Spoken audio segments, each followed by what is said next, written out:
हमने दो तरीके का फंक्शन पढ़ा था, विदाउट रेफरेंस और विथ रेफरेंस। विदाउट रेफरेंस के सारे फंक्शंस का नाम बताइए और आपको एक्सप्लेन भी करना है क्विकली। डे नहीं आता है, नहीं, डेट आता है। डे और डेट में फर्क होता है। पहले नाम बता दो सारे 6।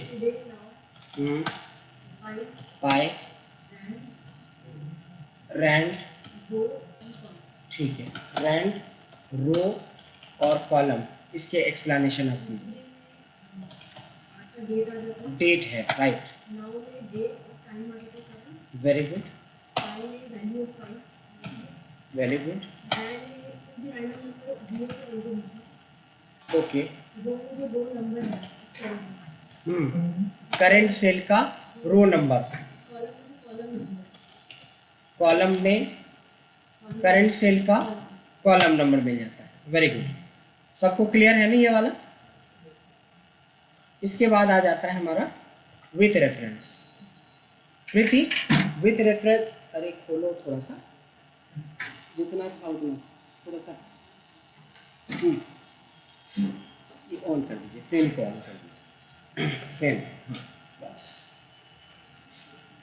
यस, विथ रेफरेंस में प्रीति, सम, मैक्स, मीन, एवरेज, प्रोडक्ट।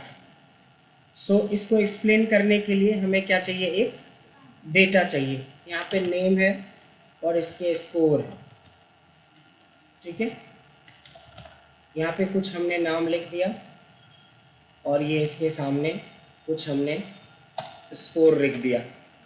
वो आपको एक्सप्लेन करना है इसके बारे में।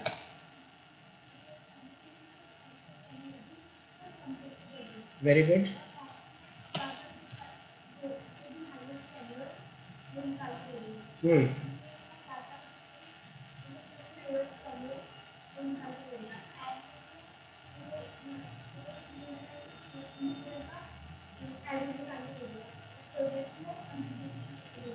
एग्जैक्टली। विथ रेफरेंस मतलब यहाँ पे हमें डेटा या नंबर या डेट या टाइम कुछ चाहिए रेफरेंस के लिए। तो सम एक ऐसा फंक्शन है कि दिए हुए डेटा में जितने भी न्यूमेरिकल वैल्यू है उसका सम हो जाता है। मैक्स में with in the data highest value हमें मिल जाती है। मीन के अंदर इस डेटा रेंज के अंदर हमें मिनिमम वैल्यू मिल जाता है। एवरेज के अंदर इस पूरे डेटाबेस का हमें एवरेज निकल के आ जाता है, बीच में नहीं मिलेगा। प्रोडक्ट में क्या होता है कि एक रेंज के अंदर जितनी भी न्यूमेरिकल वैल्यू है उसका हमें मल्टीप्लिकेशन मिल जाता है, राइट। इसी के बाद हमने काउंट से जुड़ा हुआ कुछ 5 फंक्शन बताया था रोहित आपको। Count A, count blank, rows and columns. देखो ये चीज़ें ना आप याद रखोगे ना अभी, तो इसका एडवांस में बहुत काम आएगा और एडवांस बहुत ज़्यादा देर नहीं लगेगा। 2-3 क्लास में हम एडवांस में पहुंच जाएंगे। उस समय फिर भूल जाओगे ये सब फंक्शन, तो बहुत दिक्कत होगी। सो इसको आप ही को एक्सप्लेन करना है। काउंट सर इसमें सारे न्यूमेरिकल नंबर को काउंट करता है, ठीक है। काउंटर में सब कुछ काउंट करता है पूरे डेटा में, इंक्लूडिंग टेक्स्ट एंड। असल चीज नहीं बोलते, ब्लैंक को छोड़ के सब कुछ, ठीक है। और काउंट ब्लैंक में से वो काउंट जो ब्लैंक सेल है उसको काउंट। Very good. और रोज में तो उस डेटा में कितना रोज यूज हुआ है उसको काउंट करेगा, एंड कॉलम्स में जितने कॉलम्स यूज हुए। Very good. So with in the data ये उस सेल को काउंट करता है, काउंट जिसमें न्यूमेरिकल वैल्यू होते हैं। काउंट ए का मतलब होता है कि विद इन द डेटा चाहे वो कुछ भी हो, टेक्स्ट हो, नंबर हो, सिंबल हो, ब्लैंक को छोड़ के, बोलना जरूरी है ब्लैंक को छोड़ के, ठीक है। उसके बाद आता है काउंट ब्लैंक, सिर्फ इस रेंज के अंदर ब्लैंक सेल को काउंट करता है। रोज का मतलब होता है ये जो डेटा आपने सेलेक्ट किया इसमें कितने रोज हैं। कॉलम्स का मतलब होता है कि इसमें कितने कॉलम्स, ये सब हमने पढ़ा है बस रिवीजन मोड में है इसलिए हम लोग फास्ट मोड में, ठीक है। चलिए इसके बाद आप बताओ। लोअर, प्रॉपर, लेन, वेरी गुड। इसको एक्सप्लेन भी आप ही करो। सर अपर में हमको सारे कैपिटल लेटर चेंज करके देगा, लोअर में सिर्फ स्मॉल लेटर में, एंड प्रॉपर में हमको first letter is capital and each word. Hindi में बोलो ना, अंग्रेजी नहीं आती। वो फर्स्ट लेटर को कैपिटल कर देगा और रेस्ट जो बचेगा सबको स्मॉल। चल ठीक है। जैसे यहाँ पे एक ही नाम पे मैं ले लेता हूँ, मिस्टर ब्रजेश और आनंद, इस तरह से लिखा हुआ।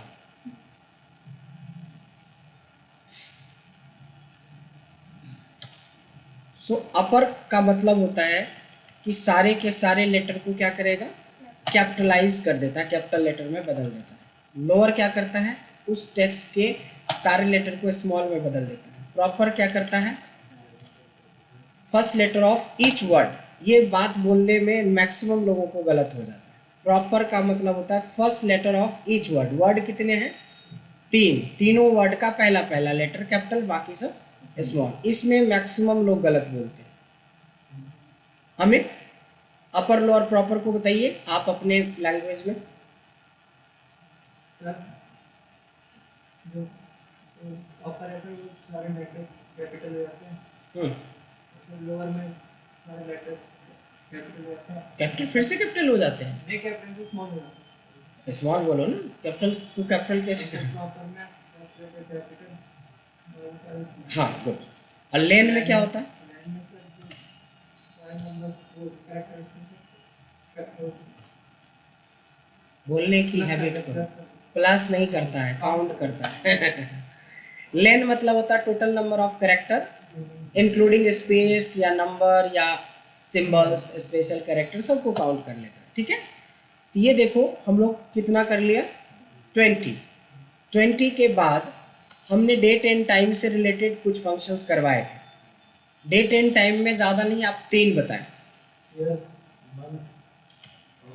ईयर, मंथ और डे। इसको एक्सप्लेन भी आप ही करो। बेसिकली इन तीनों फंक्शन को यूज करने के लिए हमें डाटा सीरियल नंबर की जरूरत होती है, जो कि कॉमन है सबके लिए। तो ईयर के लिए हमें कोई भी रैंडम सीरियल नंबर बेसिकली होता है, डेट और कोई भी एनी डे और एनी डेट। डे नहीं, एनी डेट, डेट या टाइम, दोनों वर्ड गलत बोला आपने। Any date and time. Date और टाइम या डेट एंड टाइम बोल सकते हैं। तो सबसे बढ़िया क्या है हमारे पास, जो कि दोनों चीज़ मिल जाता है। सो नाउ हाँ अब एक्सप्लेन कर। डेट में से ईयर को निकाल कर दे देगा। बड़ी कंफ्यूजन होता है लोगों को, डे, डेट, वीक डे, ये सब में बड़ी कंफ्यूजन होता है। आपने पूरी तरह से गलत बताया ये वाला चीज़। डेट बोला करो। डेट का मतलब होता है जैसे इतना तारीख जो आप प्रॉपरली बोलते हो उसको डेट बोलते हैं। डे बोल दोगे तब तो समझ ही रहे हो कि डे का मतलब। अब जो लोग अनपढ़ है, अनपढ़ मतलब ऐसा नहीं है MBA किया हुआ वाले को भी डे और डेट में पता नहीं होता, वो अनपढ़ नहीं, टेक्निकली अनपढ़। आप टेक्निकली अनपढ़ वाली बात तो नहीं करोगे। ईयर का मतलब होता है एक दिए हुए डेट में से, किसमें से, डेट में से ईयर वाले पार्ट को अलग करता है। मंथ को सेपरेट करता है और डे में, तो डे क्या आंसर आएगा, वेरी गुड। इसके बाद आर, मिनट और सेकेंड, क्या बताया था इसमें?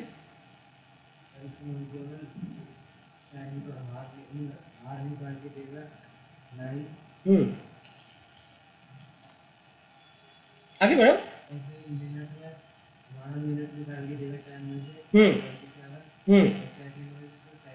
Very good. एक दिए हुए टाइम में से, अब यहाँ पे डेट एंड टाइम का चर्चा नहीं करेंगे क्योंकि हम आर, मिनट, सेकेंड निकालें। एक दिए हुए टाइम में से आर वाला पार्ट निकाल देता है, मिनट हमें इसमें से मिनट वाला पार्ट निकाल के दे देता है, और सेकेंड इसमें से सेकेंड वाला पार्ट निकाल के दे देता है। जबकि यहाँ दिख नहीं रहा है, लेकिन जो सिस्टम के अंदर अभी करंट चल रहा होगा उसके हिसाब से, ठीक है। इसके बाद के 3 फंक्शन, जस्ट इमीडिएट बाद का फंक्शन बताइए।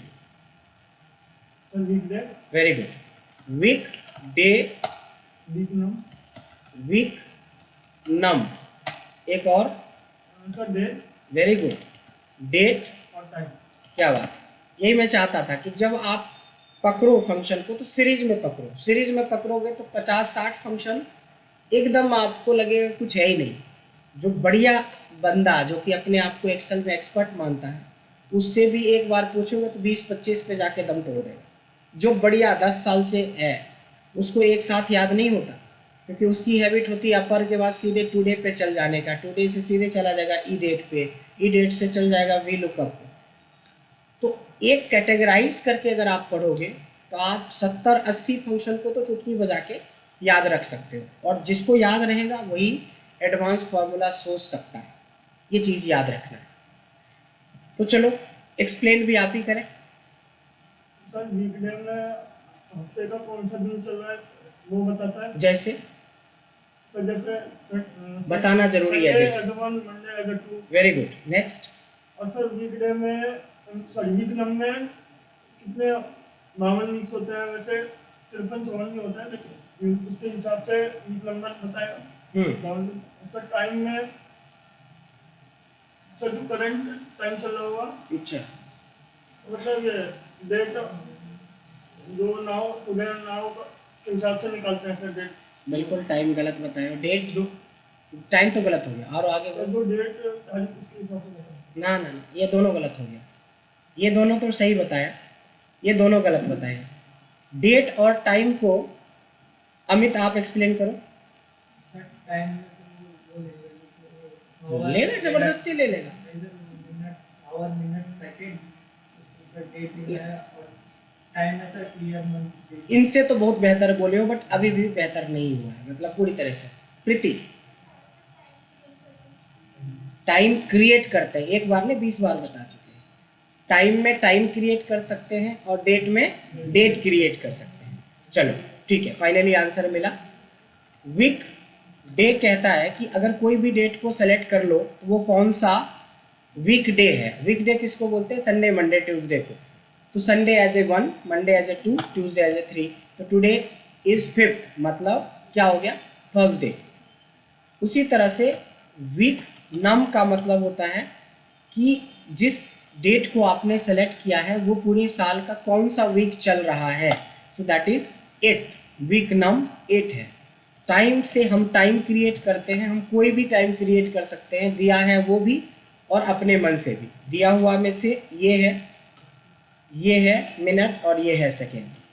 ये हुआ जो दिया हुआ है, अपने मन से भी तो क्रिएट कर सकते हैं। टाइम में मान लो आर में हमने दे दिया 15, मिनट में हमने दे दिया 15 और सेकेंड में भी दे दिया 15, तो क्या बनाएगा रोहित? 3:15, यानी 3:15 दोपहर वाला, 3:15 PM बताएगा। ठीक है, उसी तरीके से होता है कि डेट में सामने कोई वैल्यू दे रखा है, ईयर, उसके बाद है मंथ, उसके बाद है डे, तब तो करंट रेट जो दिया हुआ उसी के हिसाब से अपने हिसाब से भी डेट हम क्रिएट कर सकते हैं। जिसमें ईयर मान लो 2000 दे दिया हमने, मंथ हमने 5th दे दी और डे हमने 15 दे दी, तो क्या बनेगा? 15 तो 20 पीछे वाले सीट पे, 10 इस वाले सीट पे। आज का टारगेट 50 का है, जिसमें से 30 वो पढ़ाया हुआ है जो ऑलरेडी आप जानते हो। कोई डाउट है? नहीं। अब थोड़ा और आगे बढ़ते हैं। ये भी बहुत लोगों का पढ़ा होगा, बहुत लोग जानते होंगे, नहीं पढ़ा है तो भी कोई बात नहीं, जो पढ़े हैं उनसे पूछेंगे।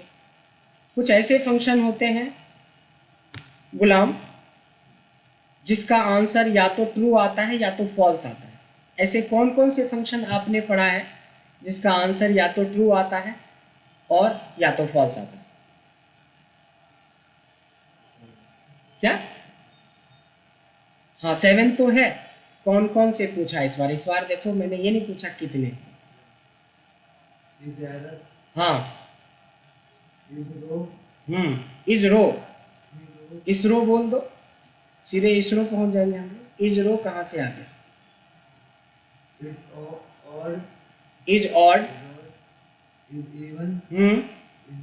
Very good.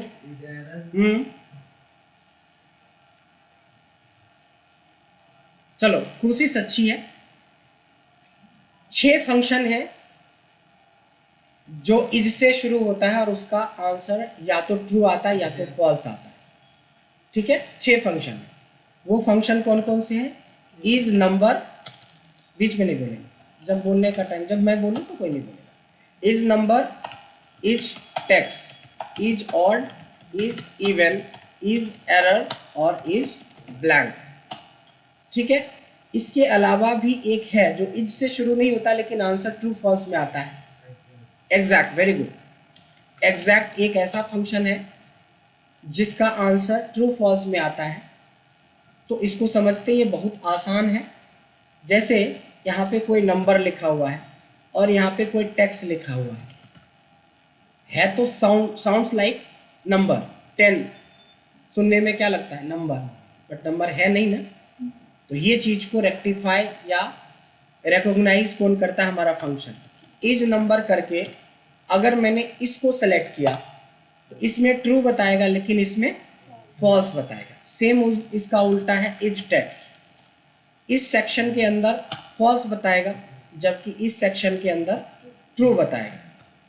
इज ऑड, अब इज ऑड तो नंबर पे चलता है, अब तो अगर आप नंबर चेक करोगे तो ट्रू या फॉल्स बताएगा और इसके जगह पे क्या बताएगा? एरर बताएगा।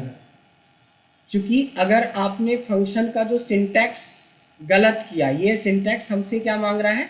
नंबर, और हम क्या दे रहे हैं? टेक्स्ट। तो कंफ्यूज होके आपको ट्रू फॉल्स नहीं मिलेगा, एरर मिलेगा। सेम उसी तरीके से इज इवन, अगर ये नंबर इवन होता तो ट्रू आता, नहीं तो फॉल्स आ गया, लेकिन चूंकि नंबर है ही नहीं तो एरर आ जाएगा। यही है इज एरर। अगर मैं बोलता हूँ कि इसमें एरर है या नहीं है, ट्रू या फॉल्स, इसके बगल वाले में ट्रू या फॉल्स, कौन ट्रू बोल दिया? क्या नाम है इस फंक्शन का? एरर नहीं, इज एरर। इसमें एरर है तो क्या आया? इसमें कौन सा एरर आपको दिख रहा है? ये भी फॉल्स ही आएगा। जबरदस्ती एक फॉल्स आ गया दूसरा ट्रू आएगा। सामने देखोगे ना कि किससे रिलेटेड आंसर है, तब आपको आंसर देना होता है। हाँ, इज एरर तब ट्रू देगा जैसे इस तरह के सेल्स को सेलेक्ट करोगे। इज एरर, मैं पूछ रहा हूँ क्या इस सेल में कोई एरर है क्या?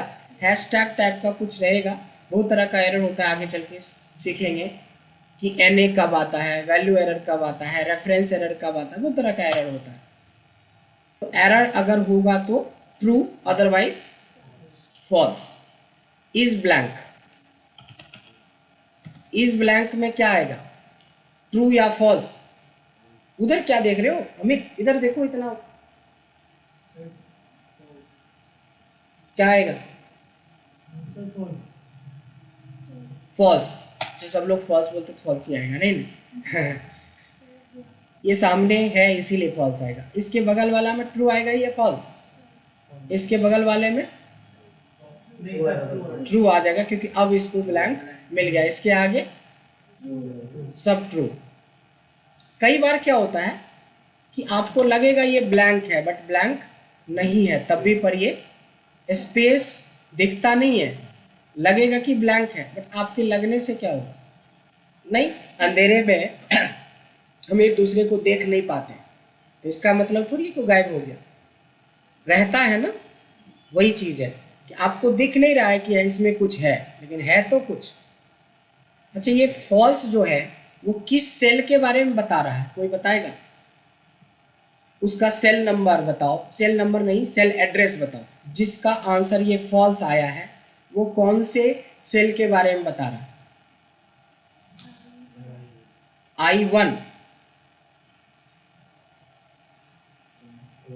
दिख ही नहीं रहा तो आप गलत बता रहे हो। तो उसका तरीका क्या है कि आप इस पे क्लिक करोगे तो यहाँ दिख जाएगा।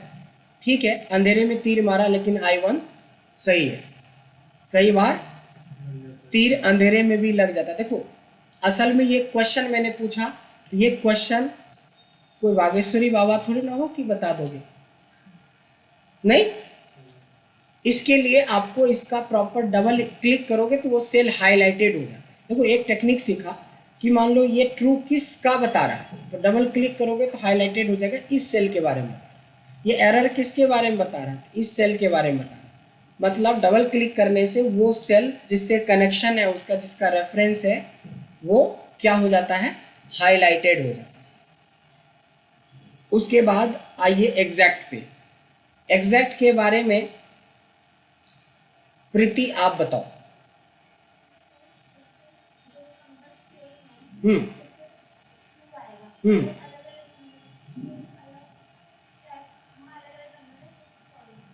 डर के आगे जीत है। कल धमकाया था इसको कि ब्रदर को उड़ाएंगे, देखो आज सारे सही जवाब दे रही है, नहीं तो पूरा वीक वैलेंटाइन में निकाल दी। आज देखो पढ़ के आई हर सवाल का सही जवाब, और इसको तो डर ही नहीं है, तो जो कल था वही आज भी है।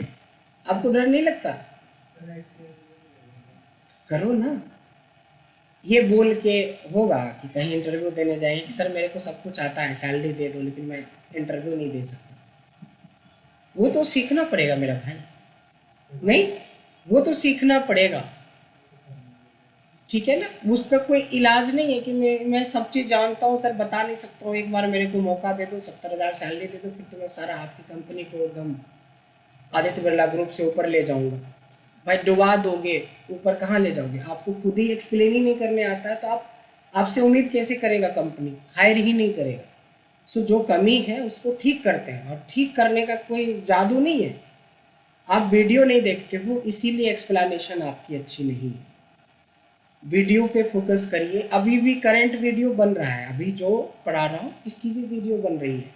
कितने सारे वीडियो डाला है, उस वीडियो को देखो। अब बोलोगे सर डेटा नहीं आता, अब डेटा भी खरीद के हमें थोड़ी ना देंगे। 2 GB वाला कम से कम लो, जियो में कन्वर्ट करवा लो, जियो वाला तो फ्री देता है।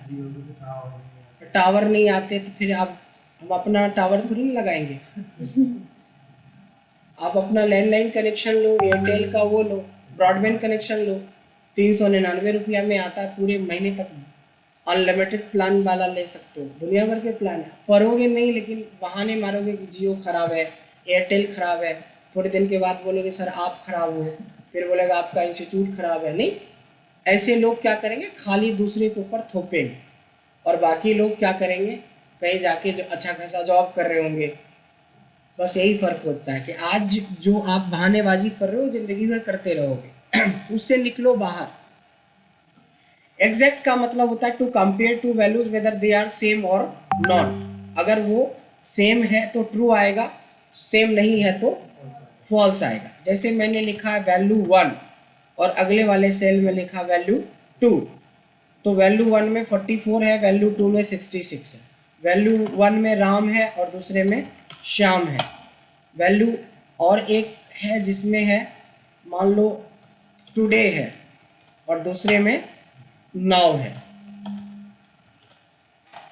और एक में DIKSH दीक्षा है और दूसरे में भिक्षा है। ठीक है, आइए यहाँ पे यहीं से शुरू करते हैं। Equals to exact. एग्जैक्ट का मतलब होता है टू टेक्स। अब टेक्स मतलब ये कंफ्यूज मत हो जाना कि टेक्स तो इसको बोलते हैं, नंबर और डेट को तो टेक्स नहीं बोलते हैं, वैल्यू को, बट उससे ये नहीं मतलब है। इसलिए आप बोलोगे to compare two values. Value है, टेक्स भी हो सकता है, नंबर भी हो सकता है, डेट भी हो सकता है, टाइम भी हो सकता है। टू कंपेयर, बेशक इसमें टेक्स लिख रहा है लेकिन आपको याद कैसे रखना है, एक्सप्लेन कैसे करना है। To compare two values whether they are same और नॉट। दोनों वैल्यू सेम है या नहीं है? नहीं है। एक में वैल्यू 1 लिखा है, एक में वैल्यू 2 लिखा है, तो यहाँ से यहाँ तक में सारे दिख रहा होगा आपको फॉल्स, एक लास्ट में ट्रू दिखा। तो क्यों दिखा ट्रू यहाँ पे? क्योंकि दोनों ही खाली है। नहीं, दोनों ही दिमाग से ब्लैंक है, मेहनत नहीं करता, वीडियो नहीं देखता, ये दोनों, और ये दोनों में कुछ ना कुछ है, तो दोनों सेम है इसीलिए ट्रू है। अच्छा, राम और श्याम दोनों अलग अलग है, लेकिन दोनों को राम कर दिया जाए तो फिर ट्रू हो जाता है। 44 कभी 66 के बराबर नहीं हो सकता। एक 44 साल का बंदा 66 ईयर के बंदे के बराबर थोड़ी ना हो सकता है, नहीं। लेकिन दोनों को 44 कर दोगे, 44 कर दोगे तो ट्रू हो सकता है। दीक्षा को दीक्षा कर दिया जाए तो ट्रू, लेकिन दीक्षा या एग्जैक्ट केस सेंसिटिव भी होता है। दीक्षा ही है लेकिन एक में कैपिटल में डी लिखा है और एक में स्मॉल में, तब भी पर ये फॉल्स ही होगा। यानी एग्जैक्ट का मतलब कंप्लीटली 100% सेम वैल्यू होना चाहिए, केस वाइज भी। नंबर में तो केस का चक्कर नहीं है, इसमें अपर लोअर का कोई चांस तो नहीं है, लेकिन इसमें है टेक्स्ट वाले में। बात समझ में आई? एग्जैक्ट बहुत बेहतरीन फंक्शन है। आगे इफ में देखिएगा इसका कितना ज़्यादा यूज होता है। क्या होता है? बहुत ज़्यादा यूज होगा। तो कहाँ तक पहुँच गए? इज के सारे फंक्शंस क्लियर हो गए और एग्जैक्ट भी हमारा क्लियर हो गया। 7 तो 20 और 10 30 और 7 37 पे हम लोग पहुंच चुके हैं। टारगेट क्या है? 50। चलिए थोड़ा और पढ़ते हैं, थोड़ा और पढ़ते हैं और आसान पढ़ते हैं, ठीक है। इसके बाद देखो, आसान फंक्शन में 5-6 ऐसे मैथमेटिकल फंक्शन है जिसका यूज थोड़ा कम है, लेकिन ये नहीं बोल सकते कि उसका यूज नहीं है। कम होना और नहीं होने में फ़र्क होता है। नमक कम ही यूज होता है लेकिन खूब यूज होता है। हर सब्जी, हर डिशेस के अंदर मैक्सिमम नमक का यूज होता है, नहीं? सेम ऐसा ही है कि कुछ ऐसे फंक्शंस हैं जो बहुत बेसिक है और यूज में आने वाला फंक्शन। उसमें से एक फंक्शन है जिसका नाम है SQRT, एक का नाम है पावर, एक का नाम है इंटीजर, एक का नाम है मोड, एक का नाम है, हालांकि रिपीट फंक्शन मैथमेटिकल फंक्शन में नहीं आता है, फिर भी इसके साथ ही ले रहा हूँ। एक है रिपीट और एक का नाम है फैक्ट, एक का नाम है रोमन और एक का नाम है ABS। ये बहुत बेसिक टाइप के फंक्शन है। 3 4 5 इसमें से मैथमेटिकल है, बाकी सब ऐसे नॉर्मल है। तो समझते हैं, अगर ये हमारा कंप्लीट हो गया तो देखो 15 का मतलब 45 पहुंच जाएंगे। और इसमें से बहुत लोगों को बता भी चुके हैं और कुछ लोगों को आता भी होगा। ABS क्या होता है? अब देखो, ये वाला क्लास हमने एक दिन दिया था, लेकिन टुडे नाउ पाई वाला 5 बार दे चुके हैं, इसलिए याद है। तो इसीलिए आप जिस चीज़ की रिपीटेशन होती है वो जल्दी और ज़्यादा याद रहता है। तो रिपीटेशन बहुत ज़्यादा ज़रूरी है। एब्सोल्यूट, ABS का मतलब एब्सोल्यूट होता है, यहाँ तक तो सही होता है, लेकिन होता क्या है? मैक्स का मतलब मैक्सिमम होता है, तो वो तो उसका फुल फॉर्म हुआ। ABS का मतलब एब्सोल्यूट, उसका फुल फॉर्म है, बट होता क्या है? आपको कुछ आइडिया है? बिल्कुल, किसी भी नेगेटिव वैल्यू को पॉजिटिव करने के लिए ABS का यूज किया जाता है। अगर मान लो कोई आंसर आपका माइनस में आ गया, लेकिन आप नहीं चाहते हो माइनस लिखना, तो आप क्या लगा दोगे? ABS, और इस वाले वैल्यू को सेलेक्ट कर लो, आपका नेगेटिव वैल्यू को प्लस में कन्वर्ट कर देता है। ये क्लियर हो गया सबको? दूसरा होता है रोमन। रोमन का मतलब होता है कि अगर हमारे पास कुछ वैल्यूज पड़ा है ऐसे करके, किसी भी न्यूमेरिकल वैल्यू को ये रोमन नंबर में कन्वर्ट कर देता है। रोमन करोगे तो ये रोमन नंबर में क्या कर देता है? कन्वर्ट। आप जब 12वीं क्लास में थे तो याद होगा 12 को ऐसे लिखते थे, 10वीं क्लास में ऐसे लिखते थे, 5वीं क्लास में ऐसे लिखते थे। इसकी कुछ लिमिट होती है। दीक्षा, कहाँ से कहाँ तक? 1 से। Very good.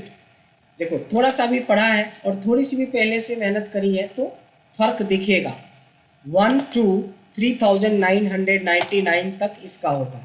अगर किसी ने -2 की कोशिश करा तो एरर आ गया, किसी ने 3999 से ज़्यादा का कोशिश किया तो एरर आ गया। बात समझ में आ गई? रोमन और ABS। किसी को कोई डाउट नहीं होना चाहिए, रिकॉर्डिंग भी हो ही रहा है। एक फंक्शन है रिपीट। क्या नाम है?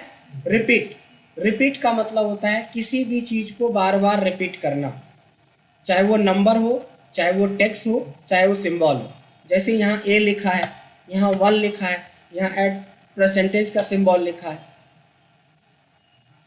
इस तरह से कुछ कुछ हमने यहाँ पे लिखा हुआ है। बगल वाले सेल के अंदर लिख रहे हैं REPT। Repeat tax. अब टैक्स का मतलब खाली टैक्स ही नहीं होता, देखो यहाँ पे भी टैक्स का मतलब वैल्यू हो सकता है। फिर पूछेगा कितनी बार, हमने बोला 10 बार, तो ए को 10 बार रिपीट कर देगा, 1 को 10 बार रिपीट कर देगा, परसेंटेज को 10 बार रिपीट कर देगा। अगर हमने 10 के जगह 100 कर दिया तो 100 बार रिपीट कर देगा। ये मेहरौली क्रॉस कर गया होगा और ये बदरपुर नहीं, देख रहे हो ना, बहुत बड़ा।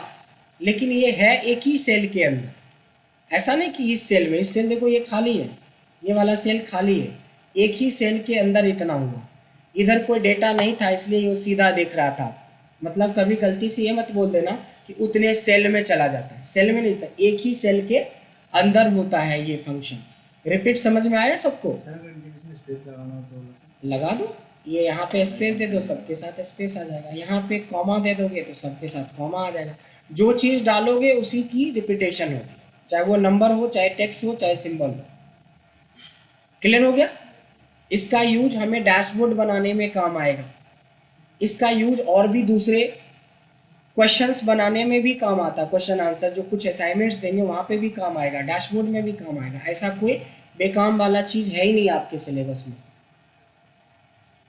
आइए FACT के बारे में आप बताइए, कुछ आइडिया है? FACT के बारे में आप बताओ। पढ़ाया है अभी जस्ट थोड़ी दिन पहले, 2-3 दिन पहले पढ़ाया था। गुलाम सरवर, टुडे नाउ तो सबको याद रहता है, बीच वाला सब गायब कर देता है। शुरुआती 20, 25, 30 सबको याद होता है, उसके बाद याद रखना है, मतलब 70, 80 तक याद रखना है। प्रीति,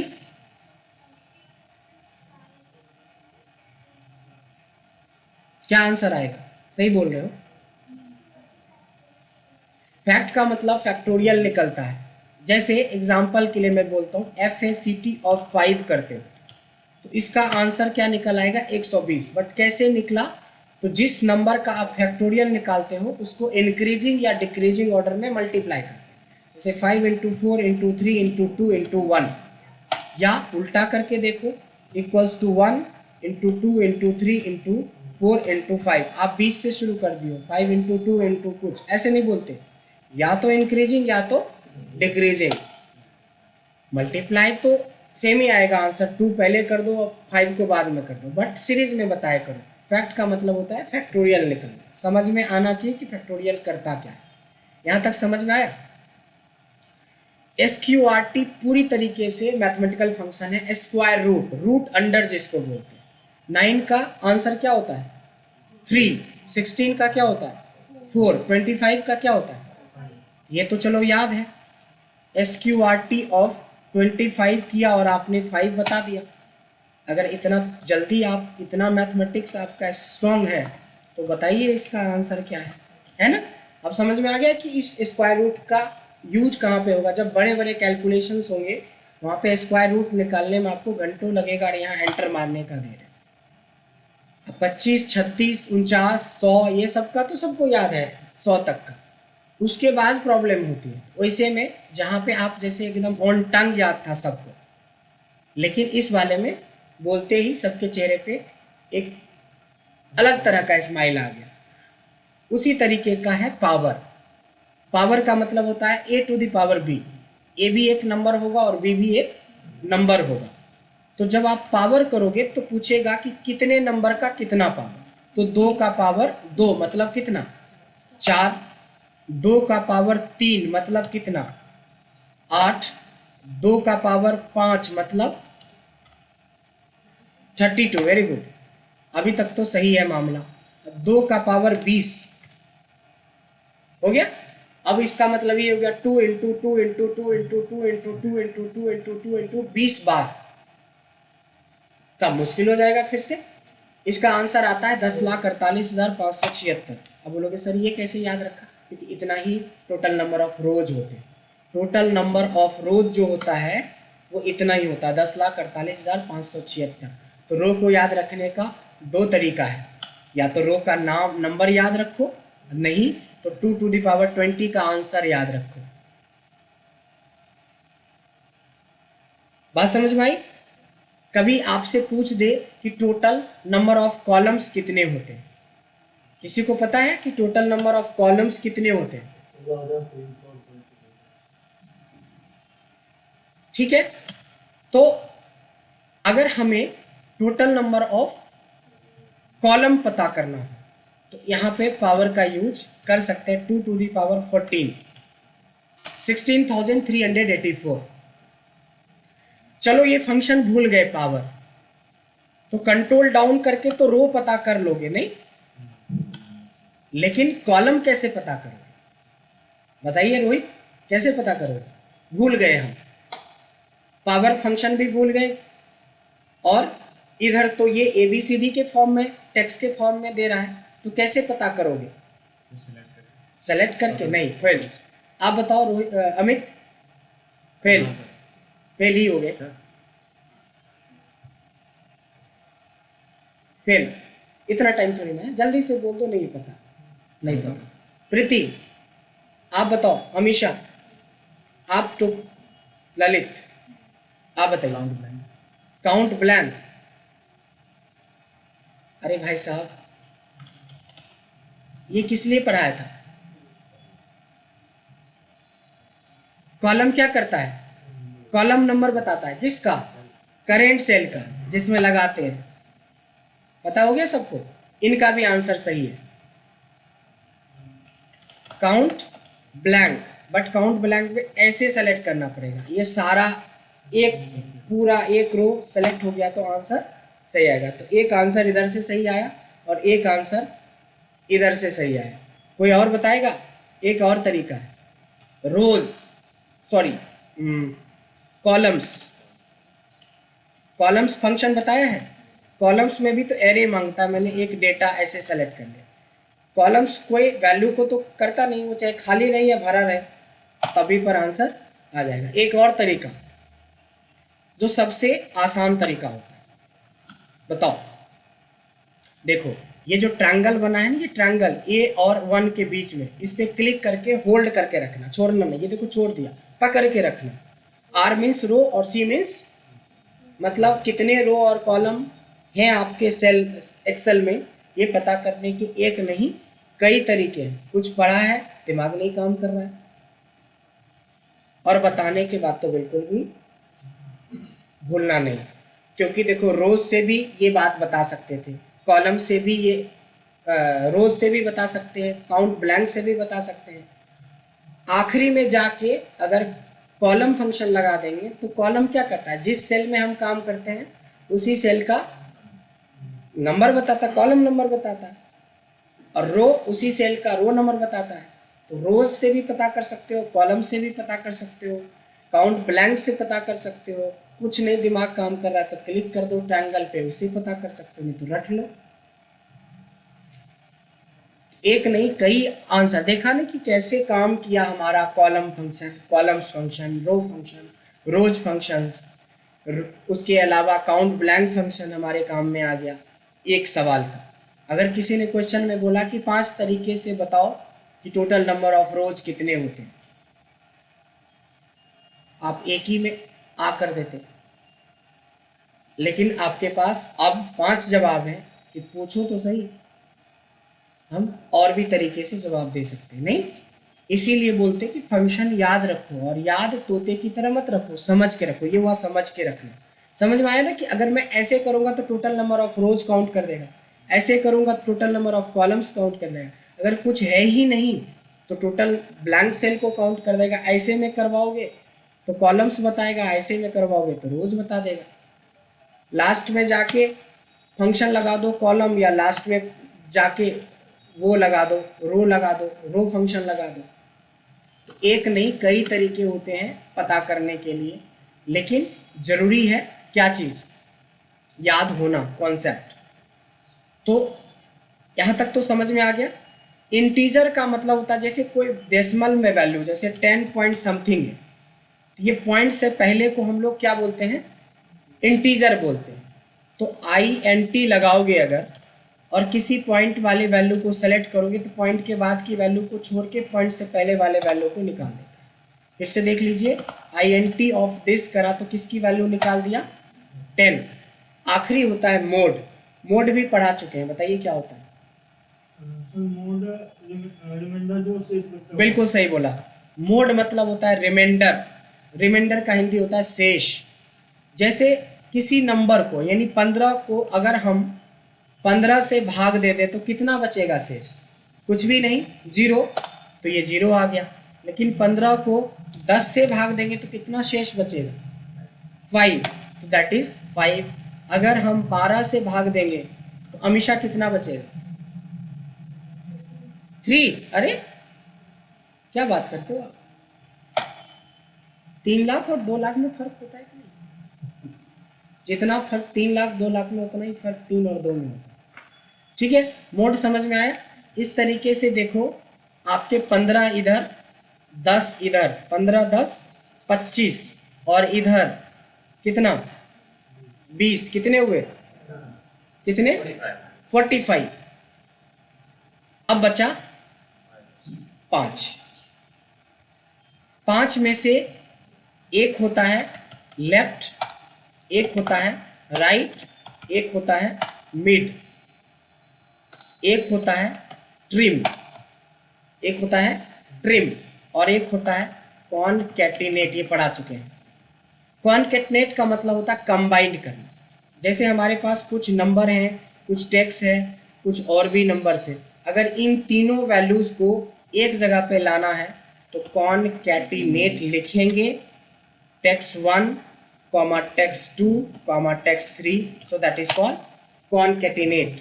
that is called concatenate. Now come to trim. Trim का मतलब होता है अननेसेसरी स्पेस को हटाना। जैसे my name is Amisha Patel. क्या है? मेरा नाम अमीषा पटेल है, लिखा है मैंने एक सेंटेंस। बट इस सेंटेंस में 2 तरह की प्रॉब्लम। कौन कौन सी प्रॉब्लम है? एक तो स्पेस का प्रॉब्लम है, दूसरा केस का भी प्रॉब्लम है। तो आप क्या करोगे? सबसे पहले तो एक प्रॉब्लम तो सॉल्व करो। सबसे पहले ट्रिम लगा दो। तो ट्रिम का मतलब होता है कि अननेसेसरी स्पेस को हटाता है। देखो, कभी गलती से स्पेस हटाता मत बोलना। अननेसेसरी, टकला होना और बाल वो कटिंग करवाना, दोनों में फर्क होता है। तो ये टकला नहीं करता, ये कटिंग करता है। समझ रहे हो ना? मतलब अगर इसके सारे स्पेस हटा देंगे तब तो ये मीनिंगलेस सेंटेंस हो जाएगा। बात समझ रहे हो? तो आप क्या बोलोगे इसका answer? To remove unnecessary space. लेकिन इस सेंटेंस के अंदर प्रॉब्लम है कि ये बीच में एस कैपिटल आ गया, ए कैपिटल है। या तो आप प्रॉपर रखो, या तो लोअर रखो, या तो फिर अपर रखो। इसके बाद एक और फंक्शन की जरूरत पड़ेगी, तब जाके ये सेंटेंस प्रॉपर बनेगा। बात सबको समझ में आई?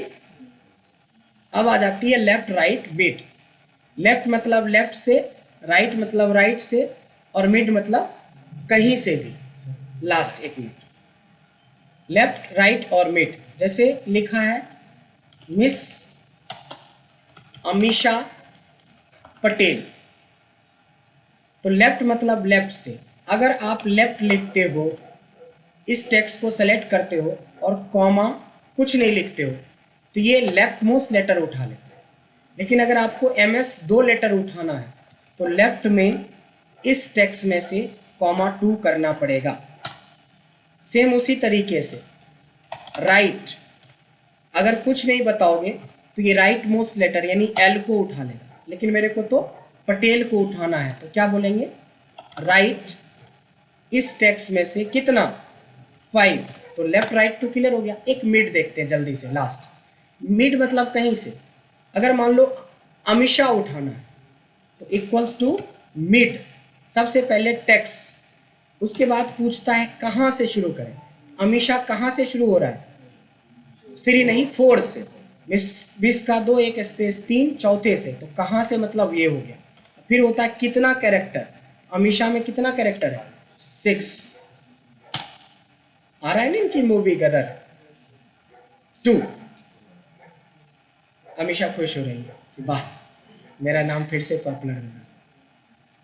एक बार बचपन में पॉपुलर हुआ था। ठीक है, so this is all about today's session. 50 का टारगेट किया, 50 कर दिखाया। इसको कहते हैं चैलेंज लेना। सेव। अब आप लोग जा सकते हैं, और जिनको रिवीजन क्लास लेना है सेम चीज की अभी रिपीट होगी एक